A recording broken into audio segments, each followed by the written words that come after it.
Thank you, Speaker. A time is going to come when we look back on this day and are really, really proud of ourselves. I want to begin by acknowledging the role that Councillor Gord took on this in her capacity as chair of the Planning and Housing Committee. Inviting in the UN Special Rapporteur gave all of us on the Planning and Housing Committee new insight into why the affordability crisis is happening in the City of Toronto. I'm just going to tell you a couple of very quick stories about things going on in my ward. Many of you will have heard me talk about the Wynn Group, one of the most difficult, awful landlords in the City of Toronto. And what they had done is basically cash cowed the buildings they were in. They had run them down, stopped reinvesting. We recently had to go in with the TSSA and the fire chief and turn off the electrical systems for 1,500 people because they had run it into the ground. Well, you know what they did?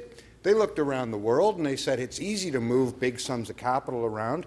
They took all their money out of Toronto and went and bought up a bunch of buildings in Buffalo and Western New York, and they're going to cash cow those.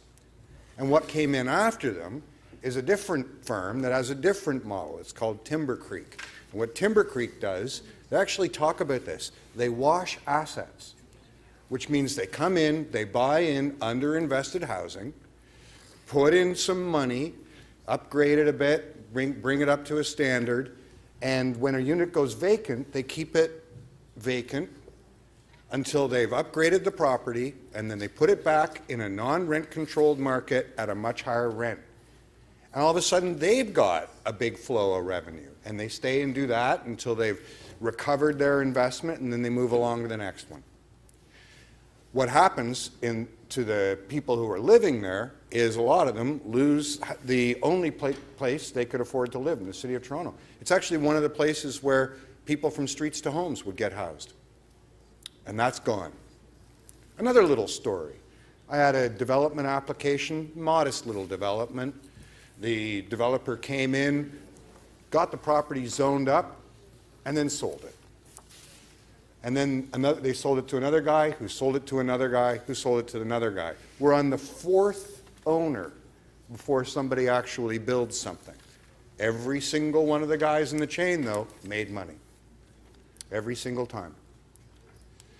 The housing crisis that we're facing now, as we learned at committee, these stories about how land speculation and asset washing is accelerating globally as money moves faster in a digitized and deregulated global housing market.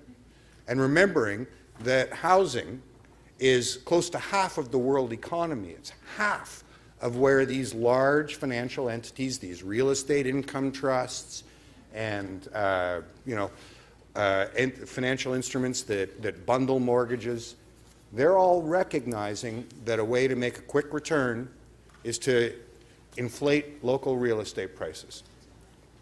And that, more than any issue having to do with supply, is why we have an affordable housing crisis in the City of Toronto.